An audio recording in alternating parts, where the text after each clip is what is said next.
Viendo un poco ya ahora con las medidas, digamos, aplicables a las personas jurídicas, y esto, digamos, lo voy a mencionar un poco porque viendo que en el auditorio, las personas que nos acompañan, unos que son también empresarios, luego estos temas también para ellos son muy, muy, muy relevantes. Recordar que hay un incremento o se propone un incremento en la tarifa del impuesto de renta para las personas jurídicas. ¿Qué se propone? Tarifa del 35%. Recordemos, hoy en día la tarifa actual es del 31%. Y como está la norma redactada, a partir del 2022, la tarifa bajaba al 30%. Eso es lo que hoy tenemos vigente. Este proyecto lo que dice es, no señores, para el año 2022 no baja al 30%, sino sube al 35%. Y dice la norma que en 5 años el gobierno se sentará a mirar si vale la pena en ese momento hablar de una disminución de tarifa para personas jurídicas. Entonces aumenta la tarifa o se propone aumentar al 35%. Y esto solo para que lo tengan en la cabeza, para las entidades financieras se extendería la sobretasa del 3% por 4 años más. Esto aplica solo para las entidades financieras es la sobretasa. La sobretasa del 3% solo aplica para entidades financieras y entidades financieras se cumplen los requisitos de una base gravable mínima. Para las personas jurídicas en general, la tarifa se propone sea del 35%. Otro tema relevante es inversiones, digamos, de capital del exterior en valores de renta fija. Se propone disminuir la retención en la fuente al 0%. Hoy en día la norma dice que cuando se paguen inversiones al exterior cuya inversión esté representado en valores de renta fija, sean públicos o sean privados, sea que se hagan de manera directa o a través de algún tipo de esquema financiero, es del 5%. Se produce, entonces lo que dice la norma es quite el 5% y ahora va a ser del 0%. Eso se propone. Esto tiene como objetivo, obviamente, impulsar o incentivar que vengan capitales del exterior a invertir a Colombia. Se mantendría el descuento del 50% del impuesto, digamos, de la industria y comercio que paguen las sociedades. La norma actual establece que ese aumento, digamos, o que ese descuento subiría al 100% a partir del 2022. La norma lo que dice es, ¿sabe qué? Digamos, quitemos ese literal, esa frase del artículo 115 del Estatuto Tributario y dejemos la norma vigente hoy en día, que es descuento del 50% en ICA. Problema que ve uno ahí, aquí es una discusión de un poco de vieja data entre diferentes normas, entre dos artículos del Estatuto Tributario. Hay una norma que habla de impuestos descontables, si no estoy mal, el artículo 115, pero hay otra que habla de deducciones. Y resulta que es el artículo siguiente del estatuto. Entonces, la gran duda siempre ha sido yo tomo o sociedad toma como descuento el 50% del ICA. ¿Qué pasa con el otro 50%? Lo puedo llamar como deducible, no como descuento, sino como deducible. ¿Cuál es la diferencia? Geográficamente en el formulario, digamos, de renta, están ubicados en partes diferentes, ¿cierto? Yo primero tomo las deducciones y los descuentos los tomo al final.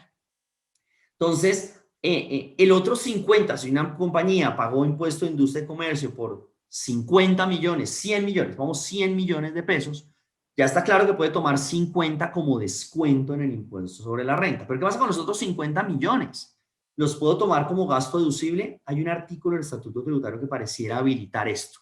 Y me parece que aquí se está perdiendo la oportunidad de aclarar esa discusión que digamos hay desde el punto de vista interpretativo, porque obviamente las personas que leen el Estatuto Tributario, los asesores entendemos una cosa, pero la DIAN entiende otra en su conceptualización respecto a la deducción del otro 50%.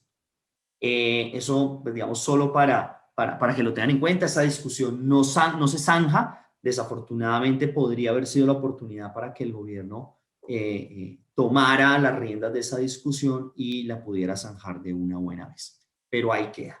Queda 50% de ICA como descuento, es lo que se propone, y la duda del otro 50% si es deducible o no. Y esto es básicamente el contenido en materia tributaria. Básicamente. Hay otros temas que vamos a ver más adelante que también tocan impuestos. Se mete con el IVA, por ejemplo, pero digamos que están geográficamente ubicados en la parte de reactivación empresarial. Ya vamos a ver esos dos temitas de IVA, pero básicamente este es el contenido grueso en materia tributaria. Por eso yo digo que más que una norma de reforma tributaria, realmente es una norma que busca, digamos, un fin eminentemente social y de dónde saco los recursos para ese fin social y tratar un poco temas de evasión fiscal. Y nos metemos en ese tema, los invito a que nos metemos un poquito en los mecanismos de lucha contra la evasión fiscal. Porque hay dos supremamente interesantes y relevantes. El primero al que me voy a referir es lo que se llama el sistema de georreferenciación. Esto estaba también en la versión 1.0 de reforma tributaria. O sea, se jaló de ese proyecto fallido y se incluye en este nuevo proyecto. ¿Qué es el tema del sistema de georreferenciación? Para eso voy a hacer un poquito un análisis de la norma. Resulta que el estatuto tributario trae un artículo 90. Ese artículo 90, la filosofía de ese artículo básicamente es, en materia tributaria, para efectos de determinar los impuestos de una transacción, usted no puede enajenar los activos por debajo del valor comercial del bien, ¿cierto? Reducido en un 15%. Es decir, lo que dice un poco la norma tributaria, la filosofía es, mire, yo, norma tributaria, no puedo obligar a las personas a vender sus bienes a ciertos valores, porque eso es potestad del que vende. Yo puedo vender mi apartamento a una persona en 100,000 pesos si yo quiero. ¿Por qué no? Pues si yo quiero, puede haber un tema ya de lesión enorme sin los comerciantes, este tema del Código de Comercio, pero fuera de eso, yo puedo vender mis bienes al valor que yo quiera, Si yo quiero vender mi apartamento en 1,000 pesos y el valor comercial son 800 millones, desde el punto de vista de comercio yo lo puedo hacer. Nadie me puede obligar. Sin embargo, la norma tributaria lo que dice es, oiga, señor, para efectos de calcular los impuestos en las enajenaciones, o sea, transferir el dominio de activos, para efectos comerciales usted puede hacer lo que usted quiera, pero para calcular los impuestos, usted como precio de venta no puede tomar algo inferior o un valor inferior al valor comercial reducido en un 15% para calcular los efectos. Entonces, en el ejemplo, Juan Pablo, si usted le dio por vender su apartamento en 100,000 pesos y el valor comercial eran 800 millones de pesos, usted para efectos de los impuestos no me puede decir que lo vendió en 1,000. Mínimo lo tenía que vender en 750, luego me paga sobre 750. ¿Sí? Eso es un poco la filosofía del artículo 90. En términos generales. Ahora, ¿qué es este sistema de georreferenciación?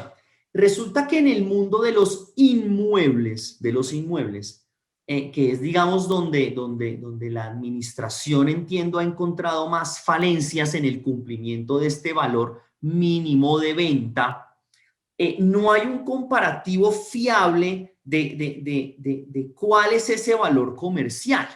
Y mucho menos para los entes de control. Entonces, lo que está diciendo más o menos la DIAN acá es, mire, o el gobierno nacional es, mire, la DIAN va a construir un sistema de georreferenciación, es decir, dependiendo dónde esté ubicado el inmueble, dependiendo de para cuál es la actividad del inmueble, si es residencial, si es comercial, si es industrial, y con base en dónde esté ubicado en las diferentes ciudades del país, pues va a haber una escala de valores mínimos, digamos, de valor comercial, supongo yo, por metro cuadrado.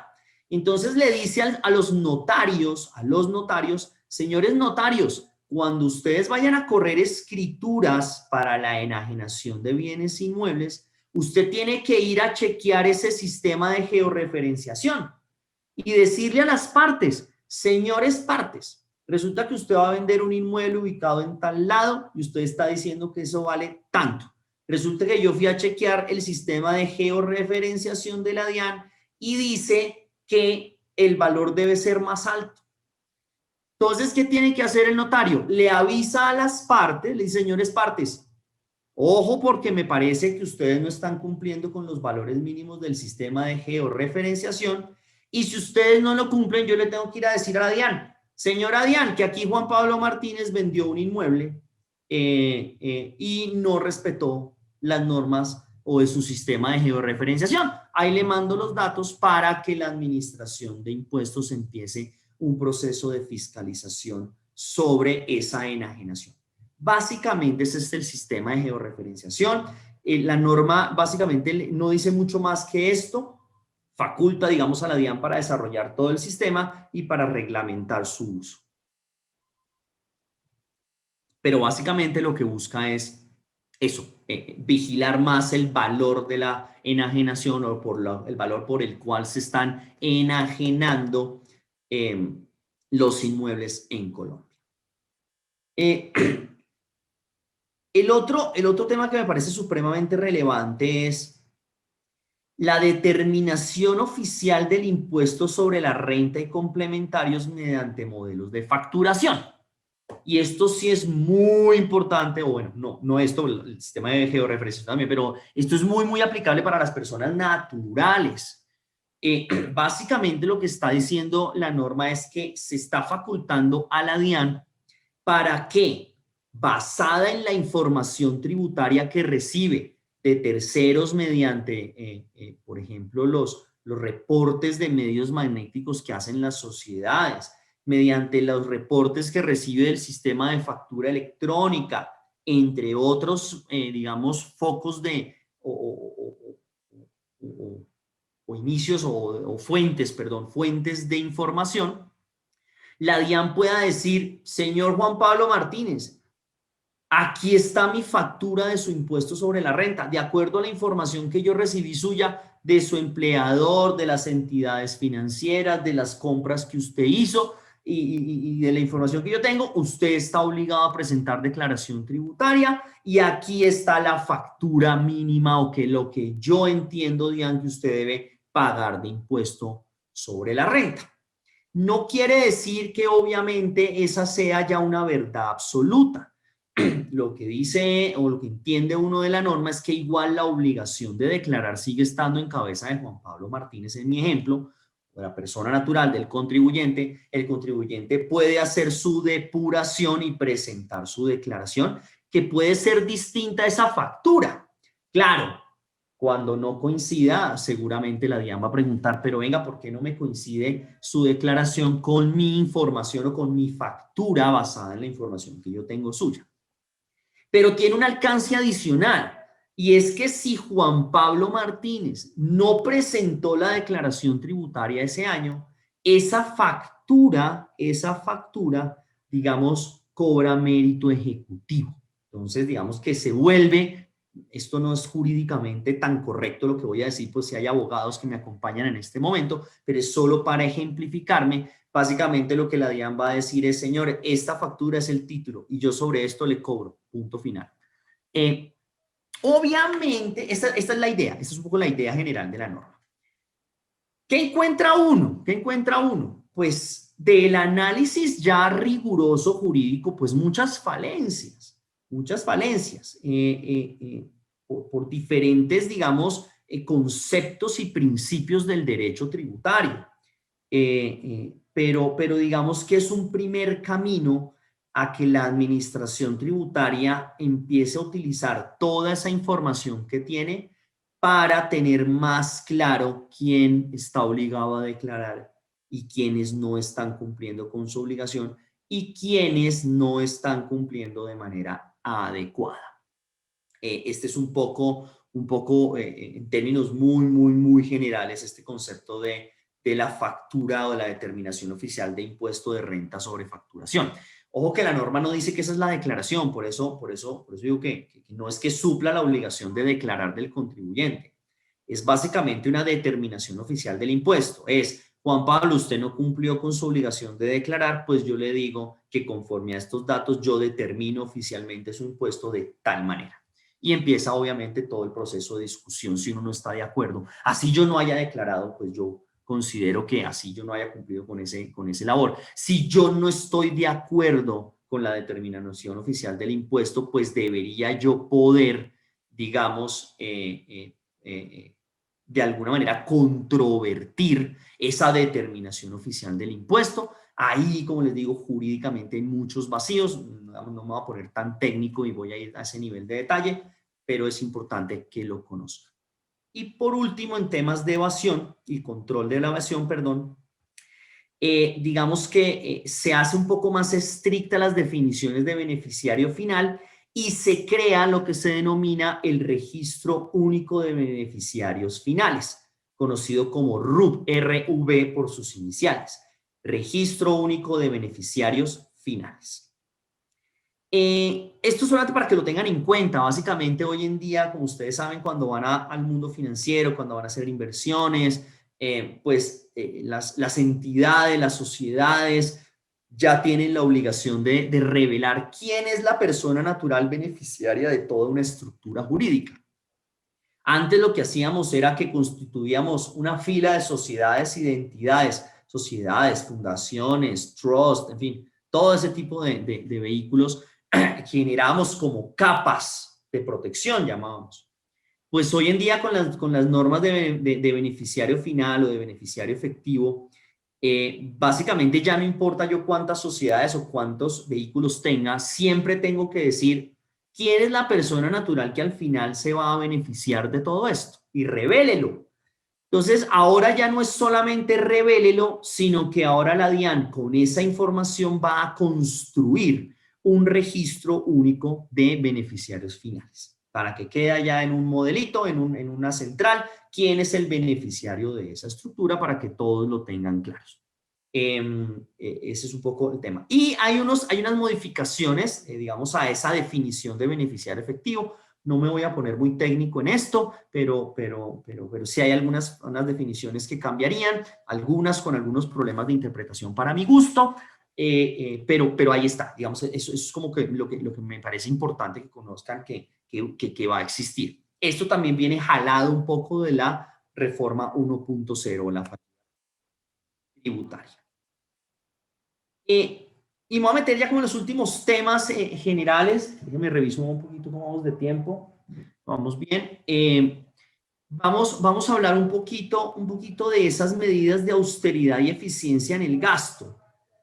Esto para mi gusto tiene un origen y es como el gobierno intenta de alguna manera recoger en esta ley parte de esos, digamos, de ese malestar que se ha venido generando por las continuas reformas tributarias. Y es lo que se ve en redes, lo que se ve en la calle, lo que uno oye, obviamente, y ve en los pasillos de la oficina y en los pasillos de todas las oficinas y las discusiones en las casas. Y es un poco, oiga, pero ¿por qué nosotros seguimos pagando impuestos y no vemos ninguna labor del Estado para reducir los gastos? Tenemos un Estado que nos cuesta mucho entonces. Y yo lo pongo un poco como la familia que se gana 100 y vivir le cuesta 120. Pues una familia normal diría, no, pues tengo que reducir mis gastos porque no me puedo ganar 100 y vivir no me puede costar 120. Entonces un poco es el llamado al gobierno como, hey, si no alcanzan los ingresos, no es solamente que nos pida a los contribuyentes que sigamos dando plata, sino que también pensemos un poco en gasto o en recorte de gasto presupuestal. Pues un poco la idea de este capítulo es eso, digamos, recoger un poco ese clamor. Básicamente lo que se establece es, primero, un límite de gastos para los órganos que conforman el presupuesto general de la nación. Esto es básicamente las ramas del poder público. Y lo que dice básicamente es que el crecimiento anual que tenga que ver con adquisición de bienes y servicios no podrá superar la meta de inflación esperada que se establezca en el marco fiscal de mediano plazo. Y que los órganos que conforman el presupuesto general de la nación van a tener que empezar a reducir de manera progresiva todos los gastos por viáticos, viajes, papelerías, impresiones, publicidad, adquisición de vehículos, combustibles, teléfonos celulares, planes, internet, planes de datos para todos los servidores públicos de cualquier nivel, y también reducir los gastos de arrendamiento y reducir de manera progresiva la suscripción de contratos de prestación de servicios técnicos o profesionales, ya sean con personas naturales o con personas jurídicas. Es decir, para resumir todo, oiga, señores, vamos a empezar a limitar un poco. Primero, el crecimiento anual de los gastos, ¿cierto? Nunca podrá ser superior a la inflación, es lo que se propone. Y segundo, vamos a empezar a reducir un poquito los gastos de los que les nombré, temas de viáticos, papelería, adquisición de vehículos, los servicios, los celulares. Este tipo de gastos, digamos, de los servidores, los servidores públicos de cualquier nivel del Estado. Es un poco esa mira.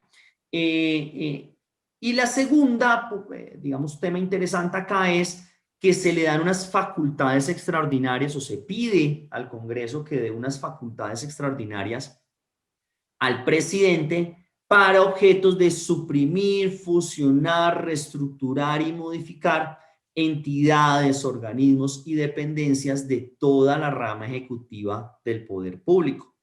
Las sociedades de economía mixta y las sociedades descentralizadas indirectas, asociaciones de entidades públicas, en los cuales obviamente el Estado tenga algún tipo de participación. Es decir, se está pidiendo facultades para reestructurar un poco el Estado. Esto ya es un análisis muy personal. Esperemos que esta reducción, que esta supresión sí realmente conlleve a una reducción de carga burocrática y no como pasa muchas veces, que es cambiar el nombre de algunas cosas. Esperemos que realmente sirva para reducir en algo. Eso, digamos, en cuanto al tema de gasto. Y hablemos un poquito de cuáles son las normas de fortalecimiento del gasto social y reactivación económica. Es decir, ¿para qué estamos haciendo estos cambios en materia tributaria? ¿Para qué estamos hablando un poquito de reducir los gastos del Estado? Básicamente lo que busca el gobierno es, primero, como lo dije, ampliar el gasto social. Y básicamente lo que busca con esto es continuar con los programas de ingreso solidario y con el programa de devolución del IVA a las familias o a los sectores más vulnerables, y ampliar un poco estos dos programas para más colombianos, para que cubra una mayor cantidad de colombianos. En temas, repito, de programas de ingreso solidario y de devolución de IVA.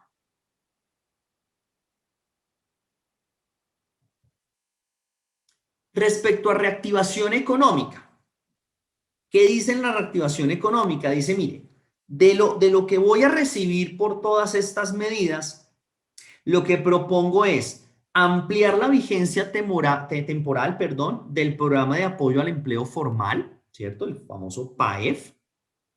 Y está dentro del concepto de reactivación económica porque, pues, obviamente lo que busca esto es que se empleen, se generen más empleos y se mueva más la economía. Aquí, obviamente, pues, básicamente lo que dice la norma es que se amplía y están los programas de contratación de primer empleo de los menores, de ciertas edades, ciertos sectores vulnerables.